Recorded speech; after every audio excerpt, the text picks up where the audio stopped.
For today's video nga ay kaya kaming pupunta sa bahay nila Lola M at kami nga daw ay magkakape at sakay kami ng tricycle ni Kuya Cesar at yun nga diyan kami sa likod ni Casey o diba may pagpakyut pa nga at ito na nga at nandini na kami sa bahay nila Lola M at nadaanan nga namin bukas ang gate ng malamansyon dito sa may Hilary's Farm sa may Sulsugin o diba nagbabaan na nga ang mga kauds at ayan na nga pumasok na nga kami sa bahay nila Lola M at ayan may pinagkamalan ko pa nga aratilis ang kape ay sis naman at ayan o diba para ka nang nasa bus o diba driving na lang ang kulang at tatakbo na o diba ayan na nga at naglabas na nga ng tasa diyan si Lola M at kaya na kami magkakape na at kapila ang talagang aming pinunta dini.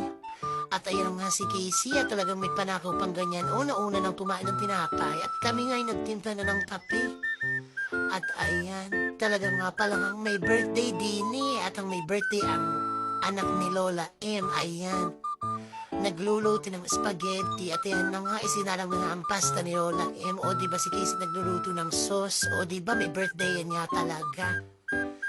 At ayun na nga, dumating na rin after 10 years itong napakalaki naming damulag na kasama. At ayun na nga, isinalasalang na ni Lola M ang pasta sa kahoy, ayan. At nagluluto ng sauce si Casey. Ayan nga, talagang may birthday yan. O diba may pagmadali pang pagkape ito, may pagtawa-tawa pa. Kala mo'y natutuwa ako sa kanya. At yan, sinalok na nga ang pasta.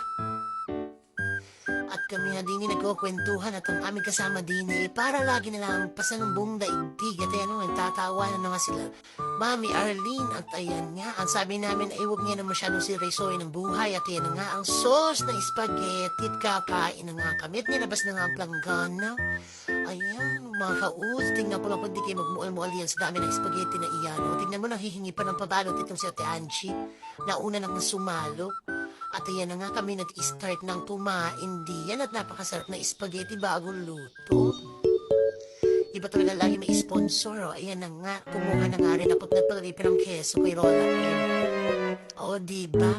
At ayan nga, nag-video ako ng sarili ko at parang hindi nga nakikita ang mukha ko din sa video. O di kunwari ako sumumog ng spaghetti at umilot ng kape. Ay sarap naman. O diba? At ayan nga, may birthday na anak ni Lola M. Dumaan lang. At ayan na nga si Ate Angie nagpapabalot na. Abay hindi na nahiya. Siya yan kami pauwi na.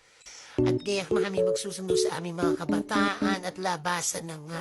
At ayan na may mga pagpapakit pang mga katinuods. O diba?